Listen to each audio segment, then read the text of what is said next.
A partir de agora, você acompanha e participa do Futebol em Rede.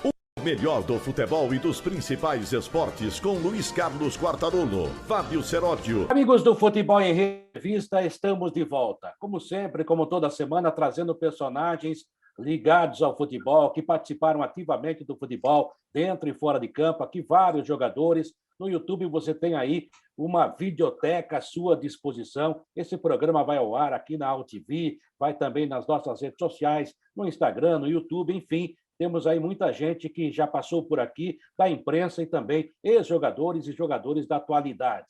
A gente vai contando histórias. Na verdade, se chama Futebol em Rede Entrevista, mas, na verdade, é um papo de amigo, né? Inclusive passando muitas informações que, na época, nem foram tão discutidas assim e faz parte da cultura do futebol. Meu caro Fábio Seródio, a gente já tem o convidado do nosso Frederico Batalha aí na tela. Você falou, você lembra? Eu falei assim, não. Teve vários com esse nome no São Paulo, mas eu acho que eu lembro. O cara é muito jovem, né, o Fábio Seródio? Que coisa, hein? É só nós que ficamos velhos, Seródio. É verdade. Bom, tá todo mundo vendo ele já na tela, já deve até ter percebido, é o Sidney, conhecido como Sidney Moraes, jogou no São Paulo, começou no São Paulo, jogou no São Paulo, foi campeão paulista no São Paulo, jogou no Esporte Clube do Recife, também foi campeão por lá, jogou no Fluminense, foi campeão por lá, jogou no mundo árabe, em Portugal, tem uma vasta história para a gente discutir aqui, e hoje também é treinador de futebol. A carinha dele é a mesma, Quartarolo.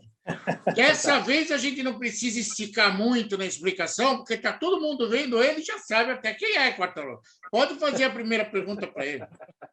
E foi bom jogador de futebol, bom jogador. Tudo daqueles que a gente fala, né, nem me chamam de saudosista. Se jogasse hoje, jogava nos principais times do mundo, né? Não que não tenha jogado, porque hoje a coisa está meio feia. Tem muito jogador ruim jogando junto. E tem gente boa também, né? O Sidney Moraes, vou chamá-lo de Sidney, só como a gente chamava na época, que era repórter da Jovem Pan. Que prazer em tê-lo aqui, que bom que você aceitou o nosso convite. Estou vendo aí você bem, graças a Deus, esse sorriso bonito, essa cara bonita, um cara jovem ainda, um novo técnico para o futebol brasileiro, da nova safra, isso é muito legal. E antes de qualquer pergunta, eu quero saber como é que você está e também como é que está convivendo. Você não é do grupo de risco, mas a gente já tomou a primeira vacina, a primeira dose. Agora, eu quero saber como é que você está convivendo, a família, enfim, como é que você está. Um abraço e obrigado por aceitar conversar com a gente.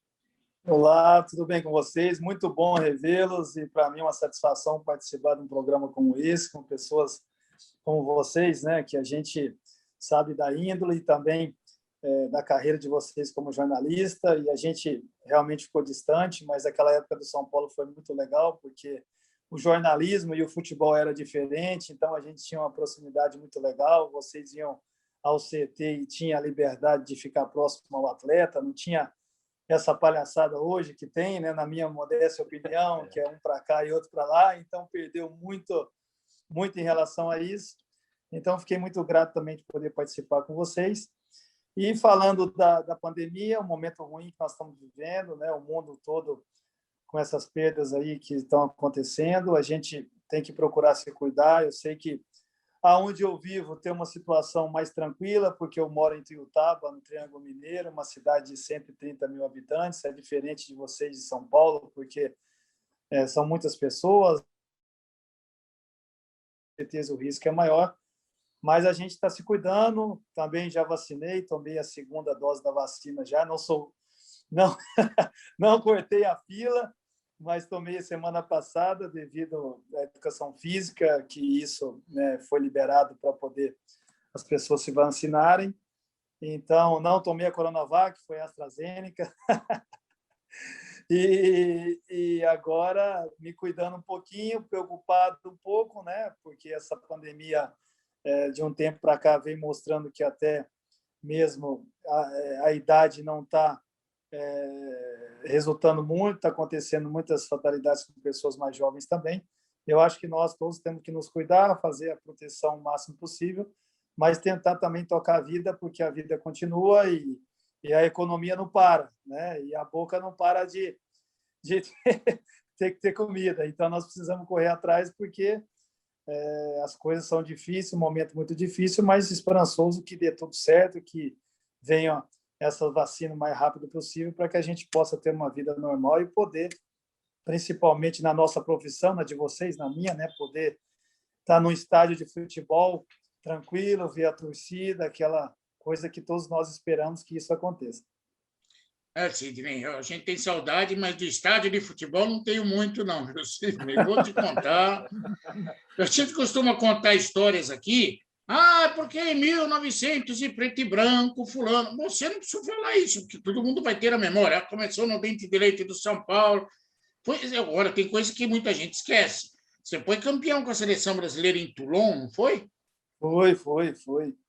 Fui campeão em Toulon, né? Fui campeão no México, fui campeão em vários torneios que nós jogamos. No Mundial nós perdemos para a Argentina, mas tive uma participação muito boa. Tive uma infelicidade na seleção quando foi a Olimpíadas, né? Que o Vanderlei me convocou.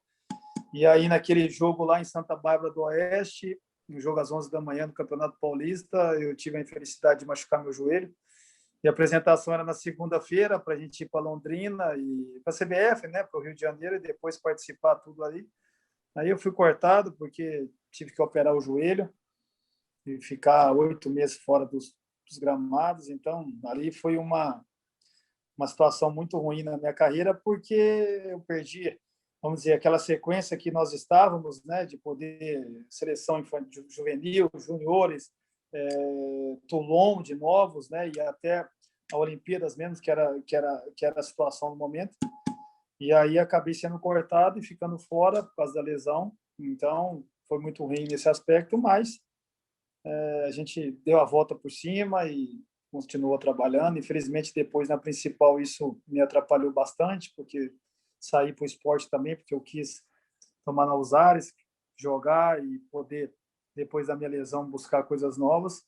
Mas não posso reclamar, não, porque foi uma carreira que deu para poder ter experiência em vários lugares e passar por clubes grandes, que é o mais importante.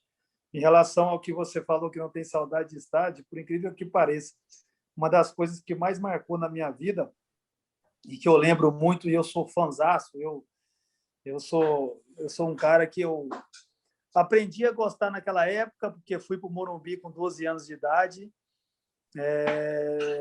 acompanhava todos os jogos, e uma coisa que sempre me marcou eram vocês ali naquele portão 1, no saguão do Morumbi, onde os ônibus paravam e os jogadores desciam.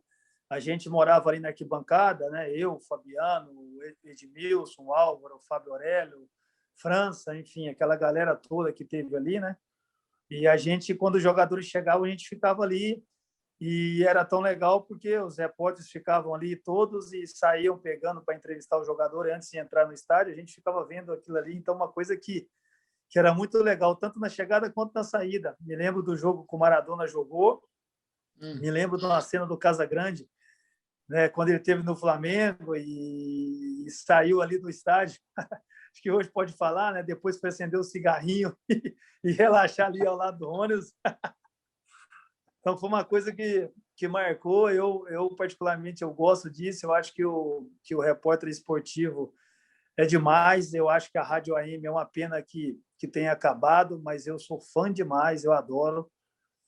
Até pegando o gancho, estou fazendo faculdade de jornalismo agora, estou no 4º período, porque é uma coisa que me encanta.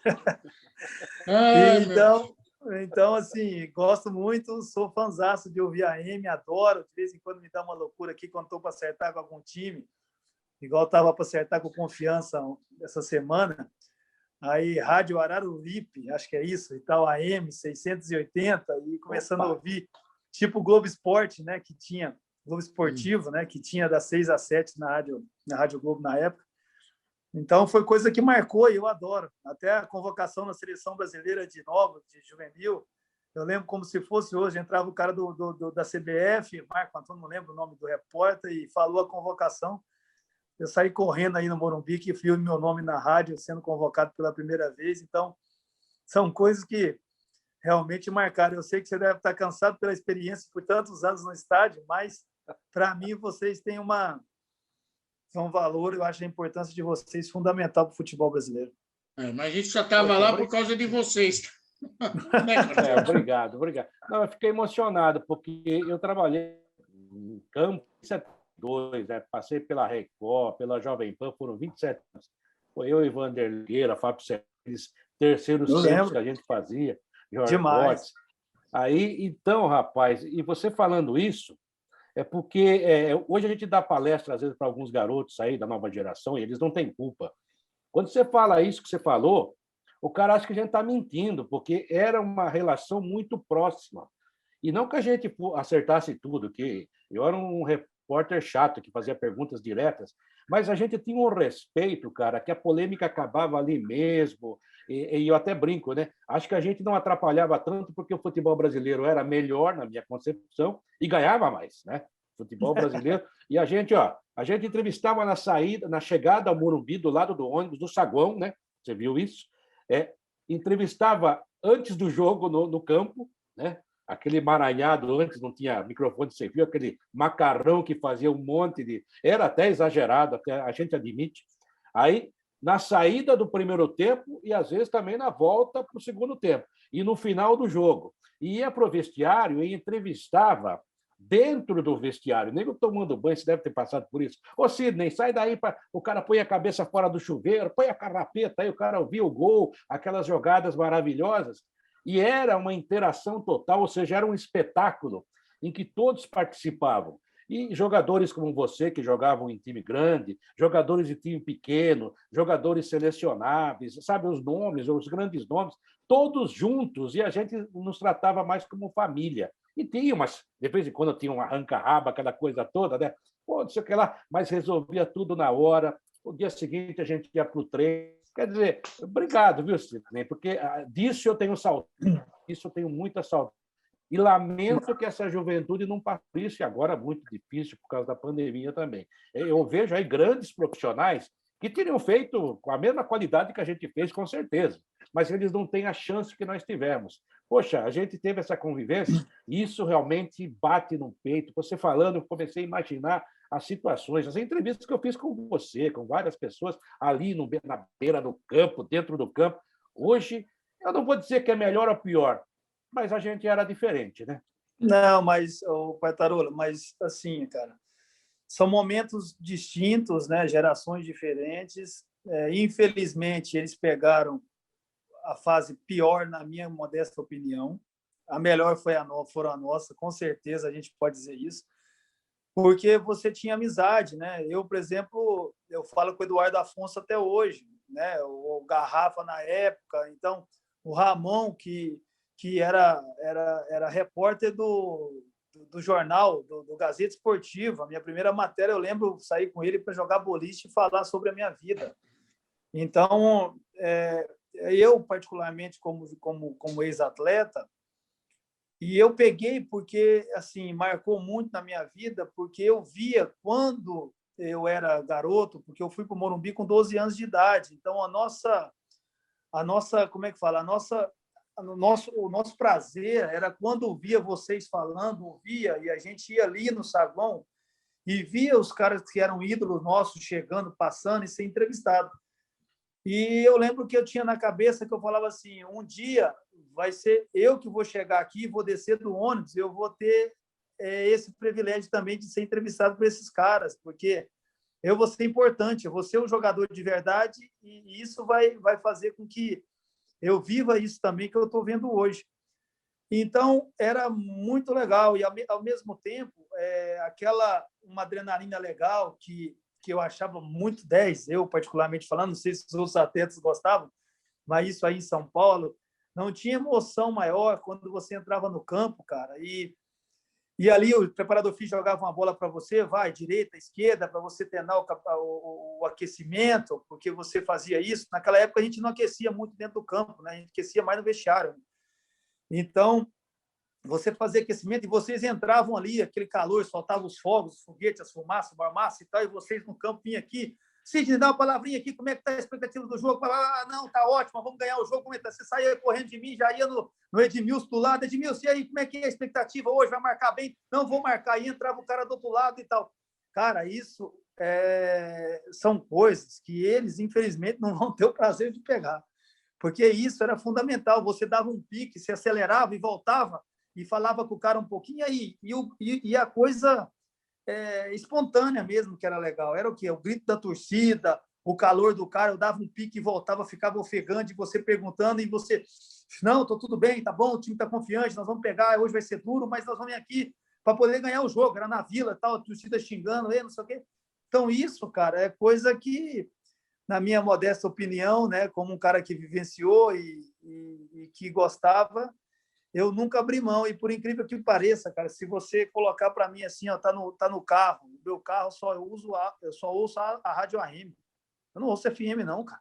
Eu gosto da AM. Eu não sei se foi essa situação desde essa época que eu joguei, porque eu fiquei marcado. Eu jogava no Fluminense, morava na Barra da Tijuca, eu ia da Barra até as Laranjeiras, que é 1 hora mais ou menos, no pico do trânsito, ouvindo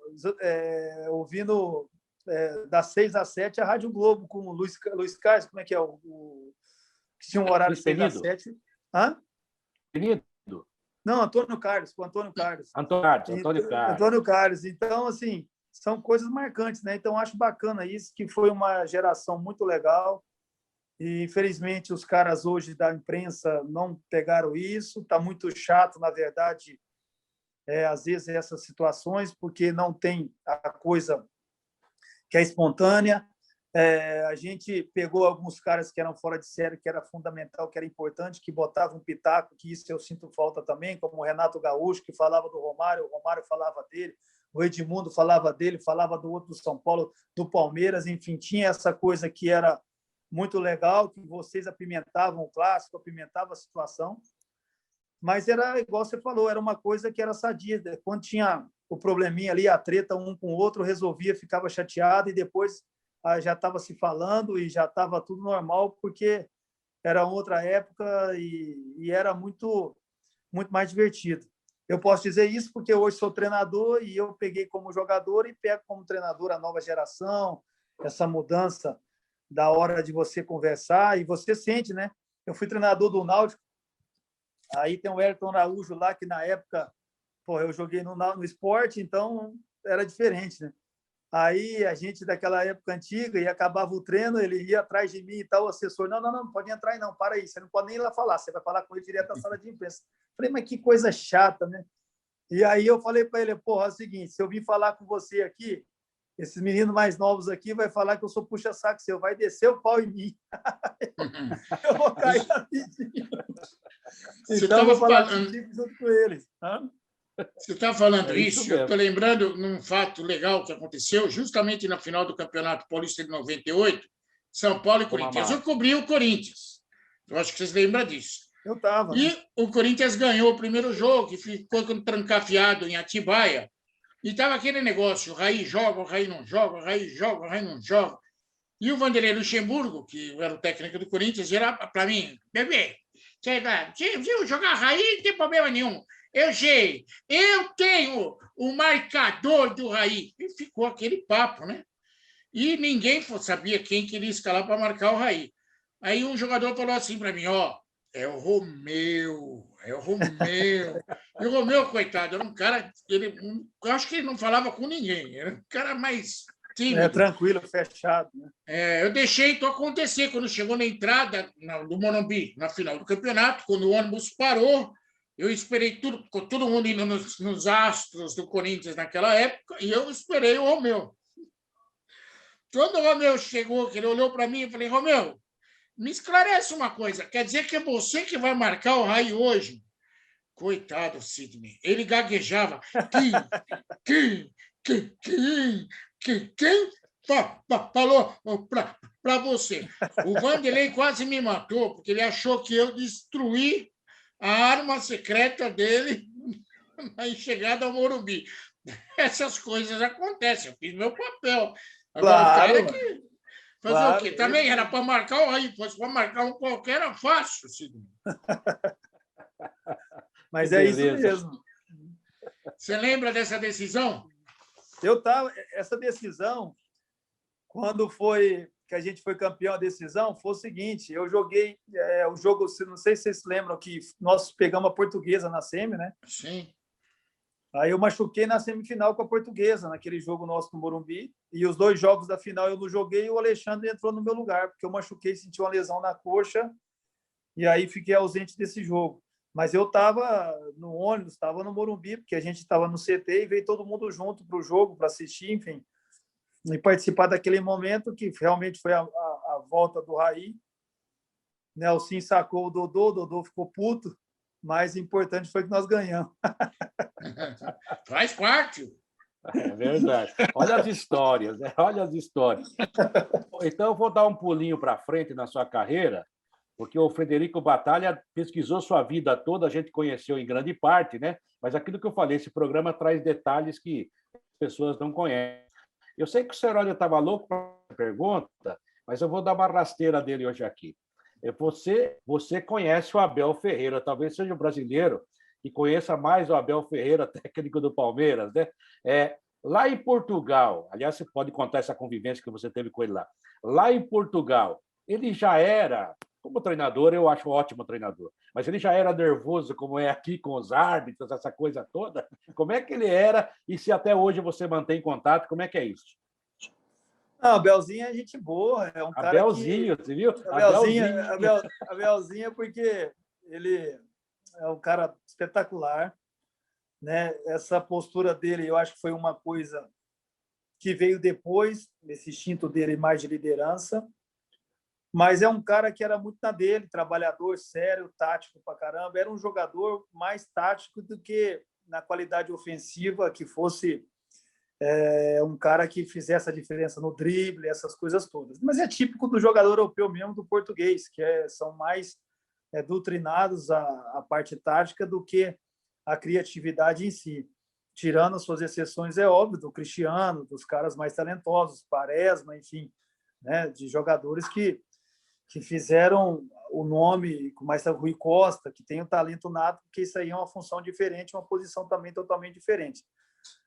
Mas o Abel, ele é um cara sempre dedicado, um cara que era, claro, mais calmo, não era tão nervoso assim, não, um cara que, claro, posicionava em alguns momentos, mas não tinha essa coisa desse nervosismo como treinador.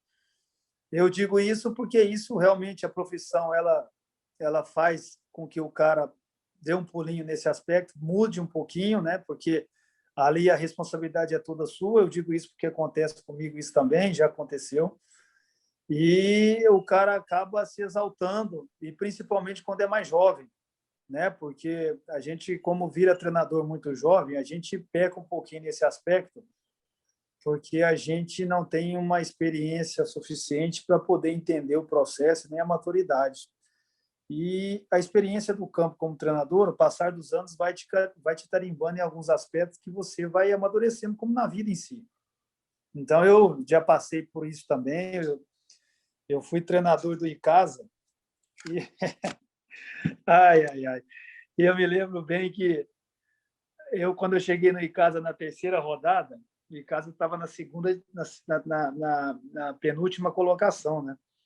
E o Icasa era o gatinho feio da Série B. E aí eu fui contratado, ganhei o jogo do Atlético Goianiense aqui em Goiânia, e depois fui jogar, tive 2 maus resultados em casa, e tinha um torcedor lá que ele gritava assim: vai embora, seu interdiário, como é que é? Quando você faz uma... Hã? Intermediário, como é que fala que você faz, que você vai fazer um estágio com alguém? Estagiário. Estagiário. Vai embora, seu estagiário. Você tem que ir para São Paulo, seu estagiário, o que você está fazendo aqui? E eu fui lembrando isso, né? E todo jogo esse cara ia lá falar, pai, no meu ouvido. Aí chegou um jogo que a gente com o Paysandu estava perdendo de 1-0, ele foi para trás do banco gritando. Aí, quando passou, a gente fez 1-1, 2-1, não aguentei. Eu peguei um copo de água, olhei para trás e tomo um copo de água no alambrado. Olha só. Mas isso... Então, o que eu quero dizer com isso? Que, às vezes, hoje, jamais faria isso, que a gente vai amadurecendo, né? Vai aprendendo. Eu acho que o Abel tem um pouco disso. Mas o Abel é um cara espetacular, viu, cara? Ótimo treinador. Eu sempre falei com ele, quando ele estava em Portugal e queria um jogador para o Braga, o time que nós jogamos juntos, ele me ligava, mandava um WhatsApp e tal, a gente falava para pegar informação. Então, falei com ele quando ele veio para o Brasil, mandei mensagem para ele, para o Castanheira também, que é o adjunto dele, é o auxiliar dele, também nós jogamos junto no Braga. Mas eu não tive a oportunidade de ir, eu queria ir em São Paulo, mas essa pandemia travou tudo, a gente fica preocupado está mais tranquilo no interior, vai procurar a muvuca para poder caçar coisas que não deve. Então, eu fiquei aqui. Depois não falei mais com ele também, só dando os parabéns pelo título que ele conquistou aí. Até porque o cara, eu sei bem, né, no Palmeiras, a preocupação, o cara não tem tempo para nada, o cara sempre com jogos, treinamentos na cabeça. Então, realmente é uma época que ele está na flor da pele, pensando em tudo ali, não tem tempo para nada. Mas, se Deus quiser passar e ele estiver no Brasil e continuar aí, com certeza eu quero dar um pulo em São Paulo para poder ir até acompanhar ele, até falar, Abel, fazer um estágio contigo aí, ficar uma semaninha no Palmeiras, depois vamos jantar, vamos ver o que está sendo feito aí, vamos trocar uma ideia para a gente colocar a conversa em dia e poder se estreitar mais, ficar próximo do outro, porque eu acho que essa troca de informação é importante para o nosso crescimento. Concordo com você, mas estava contando coisa de casa, você me lembrou o que aconteceu com o Evaristo Macedo, técnico do Corinthians, no Parque São Jorge, contra o Mojimirim. O Evaristo era o técnico do Corinthians, e o cara ficou atrás do banco e gritava assim para ele: tira o Mirandinha! Tira o Mirandinha! Seu velho burro! Tira o Mirandinha! Velho gagá! Velho burro! E aquilo foi esquentando o Evaristo. O Evaristo é uma pessoa legal pra caramba. Maravilhoso. O Evaristo pegou, virou, saiu um lance lá perigoso, ele virou assim para a arquibancada, falou: não tiro, não! Eu tenho que aguentar esse Mirandinha o tempo todo e você vai ter que aguentar também! A gente ria, cara, não poder mais. A estreia do Evaristo foi num jogo Palmeiras e Corinthians, e toda a imprensa falando que o Mirandinha fazia gol no Palmeiras. E aí o Evaristo escalou o Mirandinha. Começou o jogo no Morumbi, eu estava fazendo o jogo, a bola veio na direção do Mirandinha, o Mirandinha foi tentar parar a bola passou por cima do pé dele e saiu para a lateral, mas bem na frente do Evaristo. A gente estava passando para ir para o gol do fundo, o Evaristo fala: aê, tá vendo? Vocês falaram que esse cara aí resolve? Que porcaria, não domina uma bola. Ai, Evaristo é uma figura. Esse era o Evaristo do Macedo. Mas sim. Você trabalhou com ele, Sidney? Não trabalhei só contra, né? Não tive a oportunidade de treinar. Mas os caras falam que é brincadeira, né? Os caras falam que ele era piada, era só risada com ele, que ele é engraçado demais. O Rincon que dava mais risada com ele. Mas, Sidney, você falou do Abel, eu falei do Evaristo, mas você foi auxiliar técnico, um cara que era extremamente agitado. Aliás, eu acho que é agitado até hoje. É meu amigo, por isso que eu posso falar isso. Você foi auxiliar técnico do Oswaldo Oliveira no Fluminense, não foi, não? Foi. Tive com ele lá pouco tempo, mas tive. Ele me convidou para ir com ele, eu fui auxiliar dele. Aí teve aquele problema com o Ganso, aí ele foi demitido, nós saímos juntos. O Oswaldo, gente boa demais. Assim, só que quando acontecia um tumulto, ele usava um jeitão dele. O quê? Tá calmo. Como? O que vamos fazer? O Oswaldo teve um problema no Atlético também, com o repórter, né, e tal, mas eu digo sempre, a gente tem que, na verdade, as pessoas que cercam, né, tem que tomar um pouco de cuidado com isso, porque a pressão é muito grande, todos já passaram por isso, e eu acho que é ali que a gente tem que tomar cuidado para poder ir acalmando, né? Por isso que eu acho que conhecimento da pessoa, do perfil do treinador, acho que é importante a pessoa estar ao lado para poder amenizar e poder evitar algumas situações que elas podem ser prejudiciais à carreira do treinador. Então, é um conjunto de coisas que acontecem no dia a dia. A gente não tem treinador santo, não tem jornalista santo. Alguns, vocês sabem que leva para o lado negativo mesmo. Alguns são diabólicos. Querem cutucar, mas como tem treinador também que qualquer coisinha também é melindroso e acha ruim, não aceita, às vezes, uma colocação, uma crítica, e eu acho que isso tem que aceitar e tem que entender, porque é o próprio crescimento, e o jornalista tem direito de ter a sua opinião própria. Eu acho que isso a gente tem que respeitar. Então, tem que ter alguém, porque não é fácil, a pressão ela é grande, o cara está ali na flor da pele e, com certeza, algumas coisas que podem ser evitadas com algumas pessoas que estão em volta. Eu, quando aconteceu a situação do Ganso com o Oswaldo no Maracanã, eu, infelizmente, não estava no banco com ele, estava lá em cima na cabine, né? Quem estava no banco com ele era o Marcão, mas a gente tentou até falar Marcão com ele, atual, né? para ver se ele conseguia controlar o Oswaldo, porque é muito nervoso, né? E está exposto também. E acabou que, naquele momento ali, não deu para poder, ele não fez, não conseguiu segurar a onda para que evitasse depois um tumulto maior. Mas acabando o jogo, faltando 5 minutos, eu peguei e desci rapidamente da cabine, peguei o elevador do Maracanã, desci para o vestiário e fui correndo ao encontro ao Oswaldo. Né? E falei para ele: Oswaldo, não fala nada, vamos lá para a nossa sala e vamos sentar e conversar lá. Por quê? Porque quanto menos falar nesse momento, é melhor. Mas ele ficou super sereno, super tranquilo, e passou aquele nervosismo que ele estava, mas estava sempre ao lado para evitar qualquer coisa de discussão, briga, enfim, alguma coisa que pudesse prejudicar a situação. Aliás, Só uma coisa, Quartarolo. Coincidências da vida. O Sidney, você lembrou bem, jogou com o Abel Freire. E o Oswaldo, que a gente está falando aqui, foi o cara que levou o Fernando Diniz pela primeira vez para o Santos.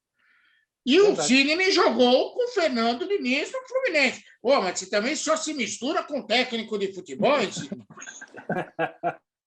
Joguei com o Fluminense, joguei com o Fernando Diniz no Fluminense, jogamos 3 anos ali. O Oswaldo era o treinador naquela época. Fernando também acelerava, né? Aconteceu várias situações dele, principalmente aí no São Paulo com o Tietchan, que todos vocês sabem. É um cara que vive aquilo ali intensamente e treina, né? E é o que eu falei, eu volto àquilo que eu falei anteriormente. Eu já vivi isso também, eu já passei por isso.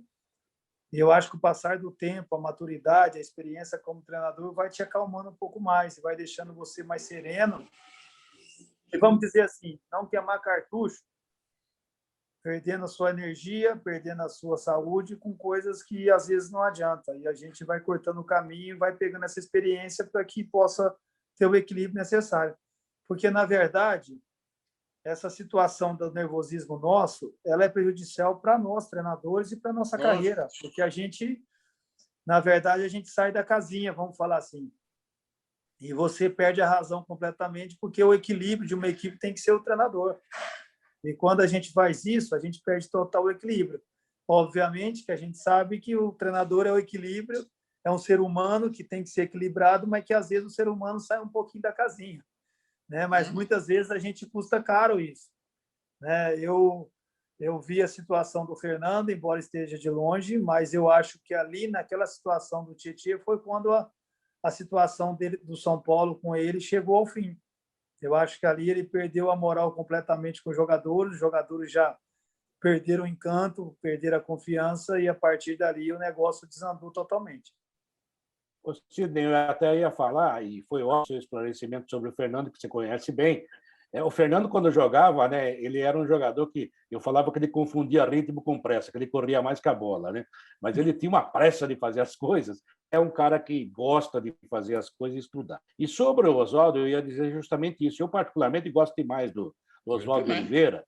E eu conversei, às vezes, quando a gente conversa, há poucos dias, faz uma entrevista com ele, e ele é um cara, sabe, que conhece futebol profundamente. Eu acho até um técnico subestimado. Todo mundo, o Oswaldo, tem essa mania do Brasil, não dá valor para quem tem. E ele montou bons times, conquistou títulos importantes. E nesse episódio do Ganso, e já que você estava lá, e você foi jogador de futebol, né?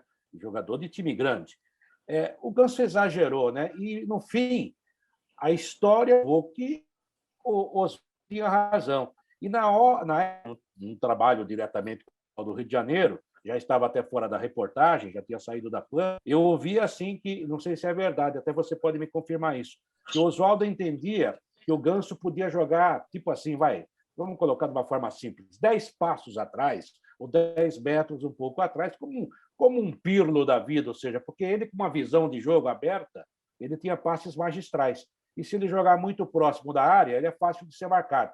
Embora ele tenha muita qualidade, mas ele não é um jogador rápido, Ele é um jogador extraordinário no passe, acha buraco, tem até o drible, mas não é um negócio excepcional. E diziam que o Oswaldo queria posicionar, repular, o que eu acho que para ele seria ótimo. E ele não gostou. O Ganso é meio complicado, às vezes, também, de conviver, pelo que eu conheço. Nunca convivi diretamente com ele. Então, essas situações. Ele pisou na bola com o Oswaldo, desrespeitou o cara.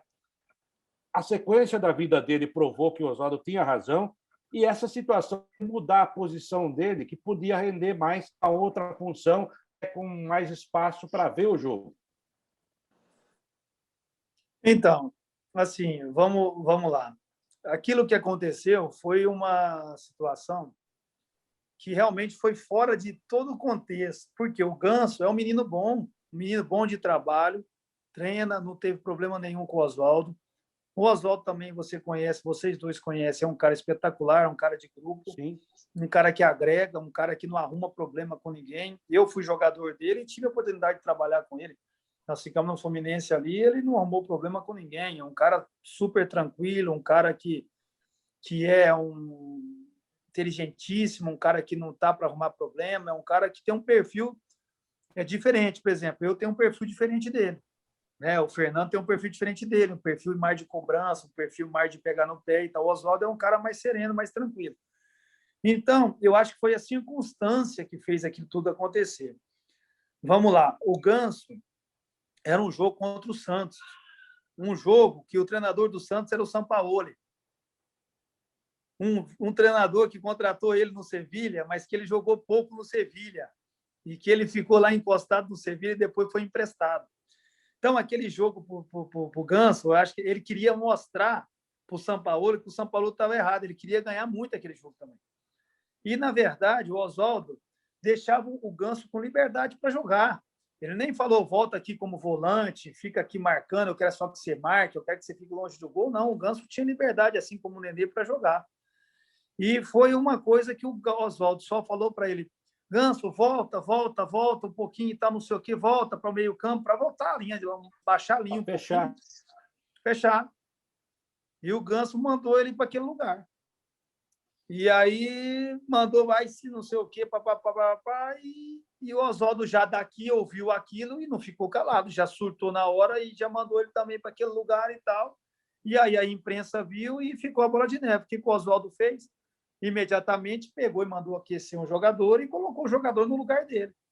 Aí que também teve o problema, porque a saída do Ganso e ali no banco resultou no quê? Na ofensa de um com o outro, porque é normal que isso aconteça. Né? Porque também o treinador o treinador, está mandando o jogador baixar, fazer uma coisa e ser desrespeitado, o cara também não vai ficar quieto. Né? É difícil o cara ter sangue de barata, engolir seco aquilo ali e ficar por isso mesmo.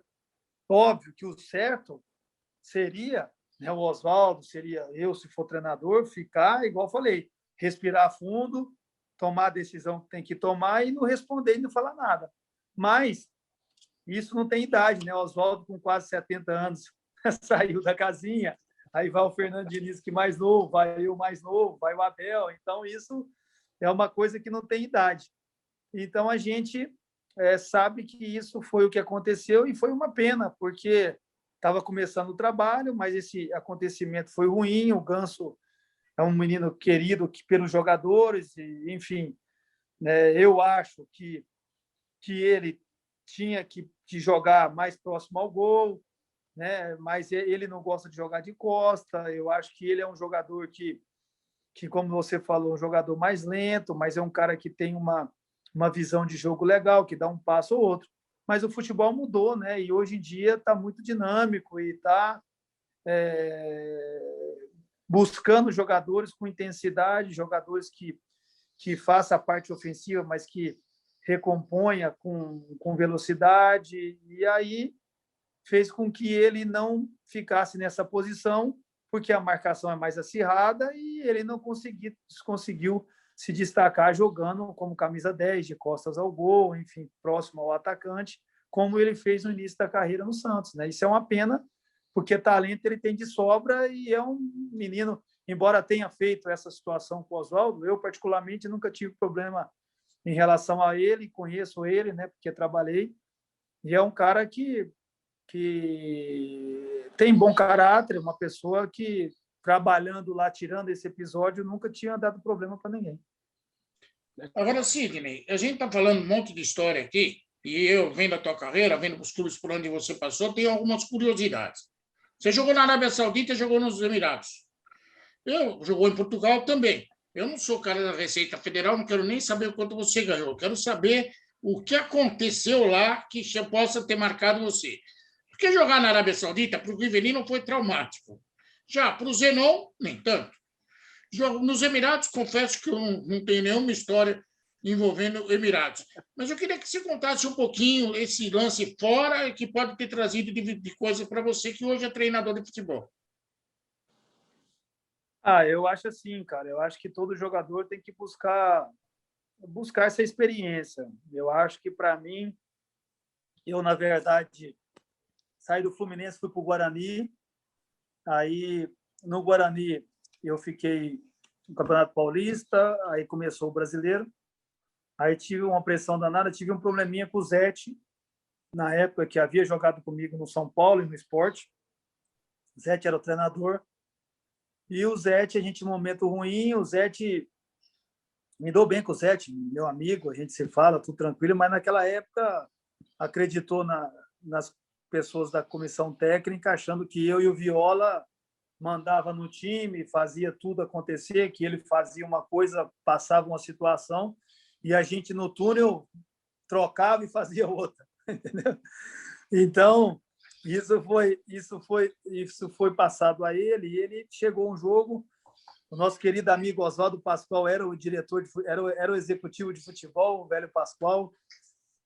E aí o Pascoal pegou e chegamos um dia, me afastou e tal, fiquei afastado. Aí me chateei, fui para casa e apareceu a oportunidade de ir para Portugal, e eu falei, não, vou embora, não vou ficar aqui e tal, não sei o quê, não quero ficar mais. E aí, quando eu estava em Portugal, o presidente me ligou para voltar, eu falei, não quero, vou ficar aqui agora e tal. Então, eu acertei em cheio, por quê? Porque, além da experiência como futebolista, a experiência como pessoa também é fundamental para a gente nesse momento, né? É outra cabeça, é outra vivência que você tem. No Brasil, é uma pressão enorme. Em Portugal, você treinava menos, uma vez por dia. Você tem o lado cultural também de outro país, de ter uma vida mais serena, mais tranquila. Não é a cobrança que existe como é no Brasil. Então, você aprende um lado que é fundamental e importante, além da vivência de estar em outro país, né, e te dá várias experiências, como amizade com outras pessoas, que abre um leque de opção muito bacana. Então, eu particularmente gostei muito, adoro Portugal, culinária espetacular, um vinho maravilhoso, que isso também faz você adorar o país, a cultura em geral, né, o respeito, a cidade, a violência, o roubo, o assalto. Então, tudo isso são componentes que ajudam bastante no seu dia a dia.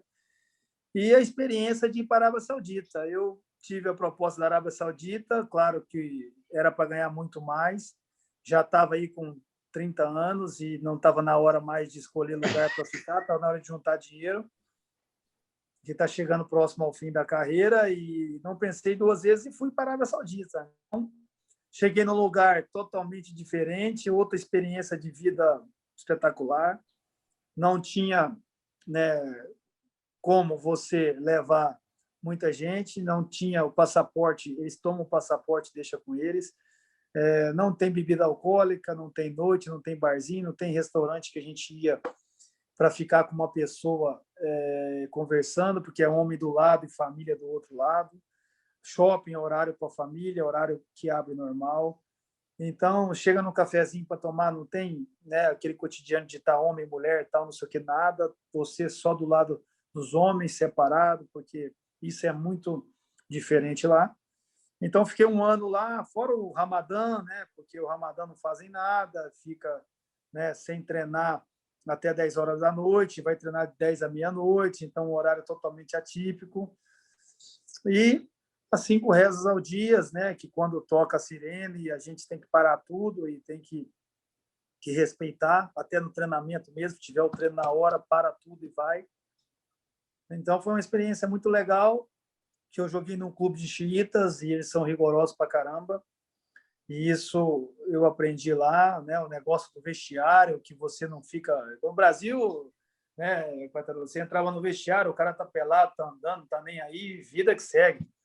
Lá não pode, tem que ser a toalha, os caras tomam, né? Banho individualizado, ninguém fica nu perto de ninguém.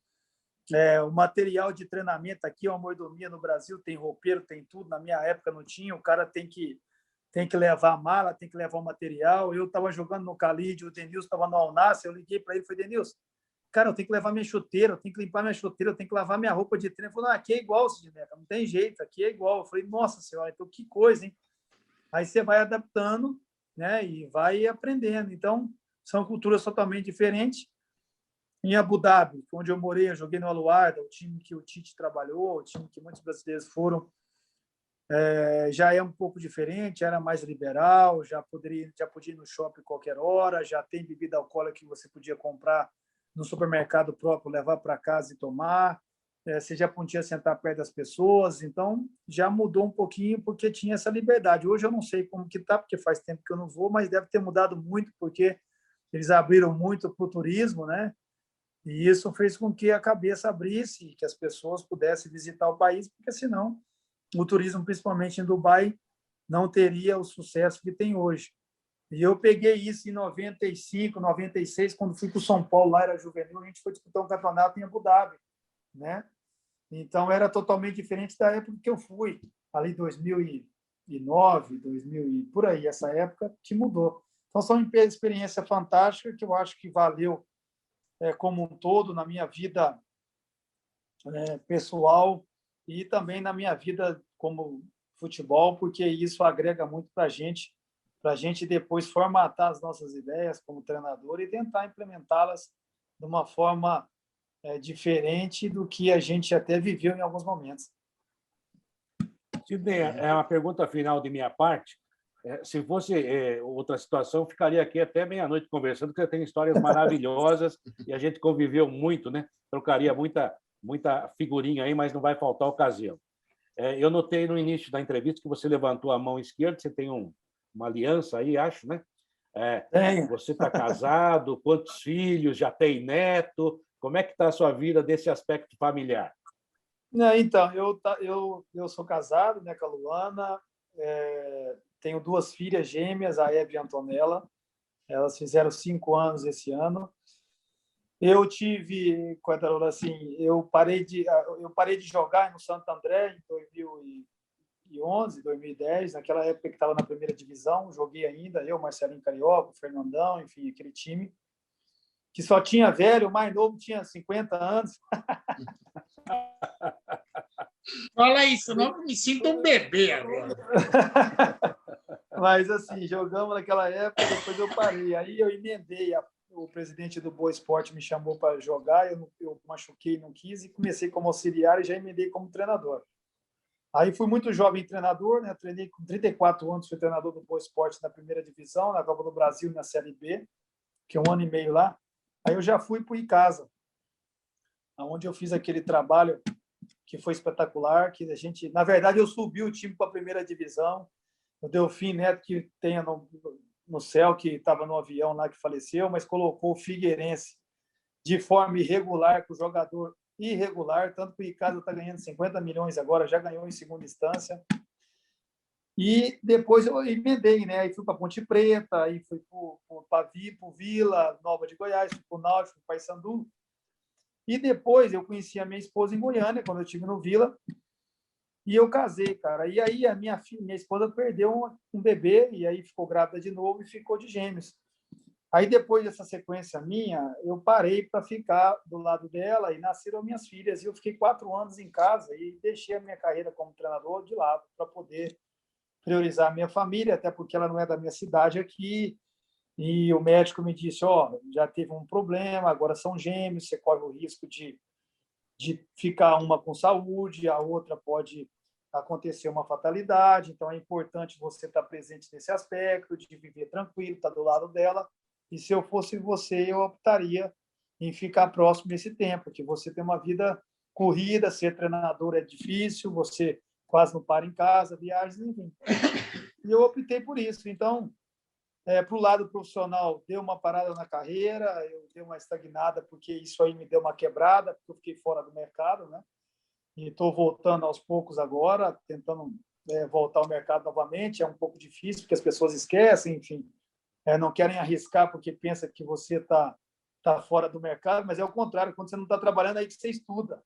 Aí que você fica ligado, fica vendo jogos, porque você tem tempo, você não está fazendo nada, então você tem que se preparar bem.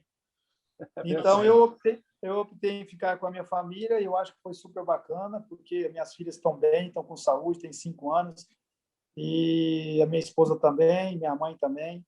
Então, eu estou bem.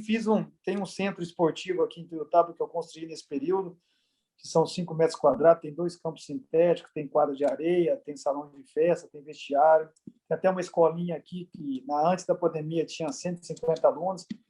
Então, eu fico aqui nessas horas e cuidando da minha família, fico em casa, uma cidade mais tranquila. É só ruim porque você fica fora da rota do futebol, como Rio de Janeiro, como São Paulo, como ver vocês, dar uma entrevista, estar no estádio, falar coisas do futebol. Esse papo fica distante, porque, claro, né, eu estou longe também e às vezes nem sempre acontece, mas, por um lado, é bom porque a modernidade hoje, da facilidade do celular, dessa coisa digital, ela aumentou muito, esse aspecto foi muito positivo. Então, a gente está aqui cuidando um pouco da família, mas, ao mesmo tempo, ligado a tudo que acontece no futebol e podendo, estudando, né? Estou fazendo a licença Pro agora, que é aquela que o Cuca está fazendo, o Fernando Diniz está fazendo.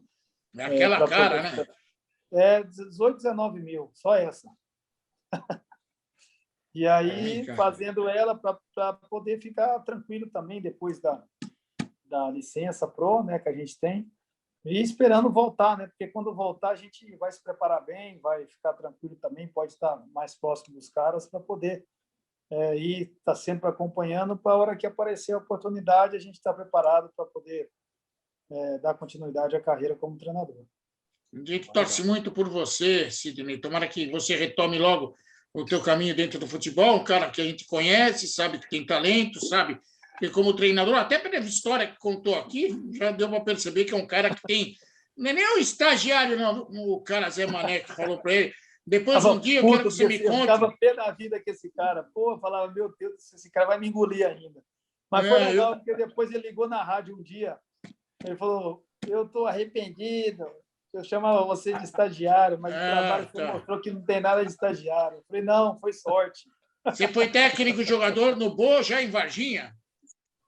Não, eu fui treinar, né, no começo, quando estava na Série B, para poder jogar, mas aí eu senti uma lesão na panturrilha, eu não estava... tinha saído do Santo André, na verdade, tinha saído do Santo André, tinha feito um curso de jornalismo com o Zé Elias, tinha me passado, o Zé Elias saiu, foi para a Itália e o Pascoal me convidou, fui comentar alguns jogos com o Gustavo Villani, até tá no Canindé, comentar alguns jogos e tal. E aí estava meio que parando de jogar, né? E começando uma nova etapa da vida. Aí ele me fez o convite, não, se você vier aqui jogar a Série B, em janeiro você é o treinador. Eu falei, opa, então vamos embora, vamos ver o que é. Mas aí, era em Varginha. Era em Varginha. Não foi nenhum ET que fez essa proposta para você, não? ET não, foi o presidente mesmo. Então tá bom. Sidney, um beijo no seu coração. Muito obrigado pelo papo, muito obrigado por atender a gente.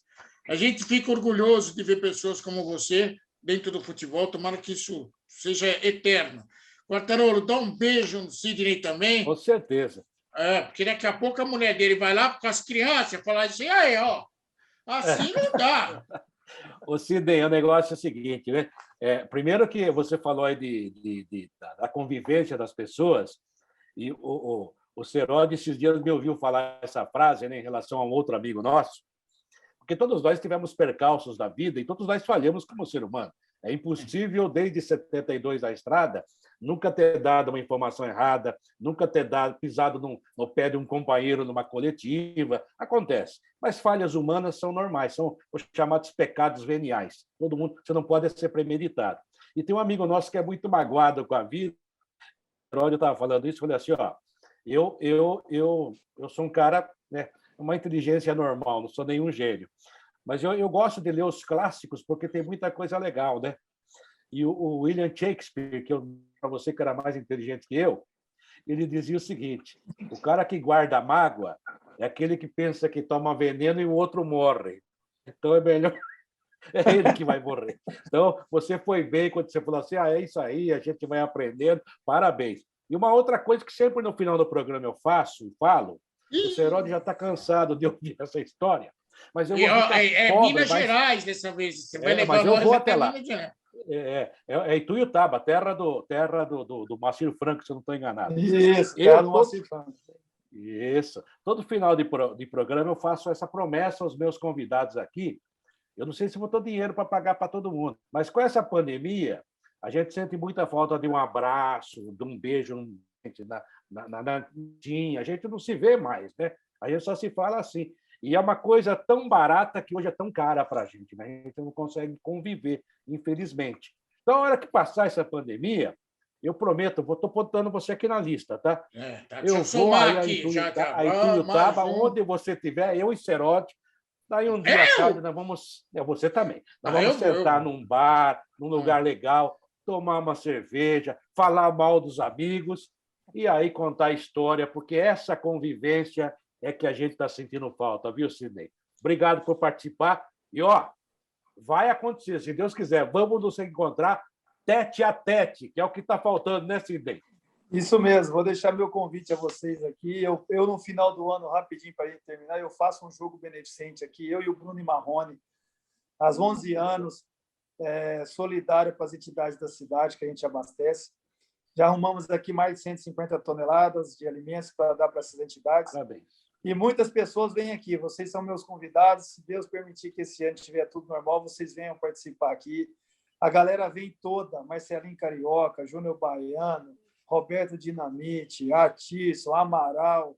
Enfim, esses são alguns que eu já falei, mas a galera toda sempre comparece aqui para poder prestigiar. Então, se não for aí de São Paulo, será aqui em Ituiutaba, vocês virão aqui para poder a gente participar tete a tete, tomar um vinho, uma cerveja e jantar também e colocar o papo em dia, que isso é fundamental para nós. Muito obrigado pela oportunidade.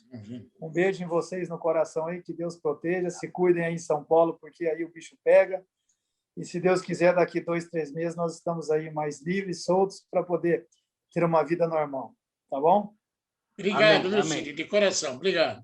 Sidney Moraes, ex-volante de seleção brasileira, torneio de Toulon, jogou no São Paulo, no Fluminense, jogou no Guarani, uma passagem rápida, brigou com meu amigo Zete, brigou nada, hoje é amigão dele. O Zete é uma figura maravilhosa também. Jogou fora do país, ou seja, uma experiência maravilhosa que ele nos contou aqui, como eu disse no começo. São Foi convidado por um ET para dirigir o Boa em Varginha.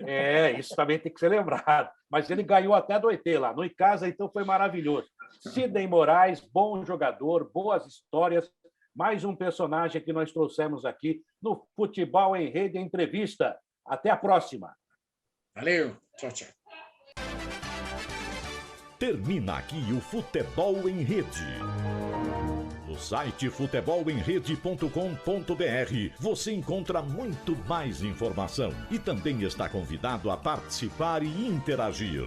Futebol em Rede.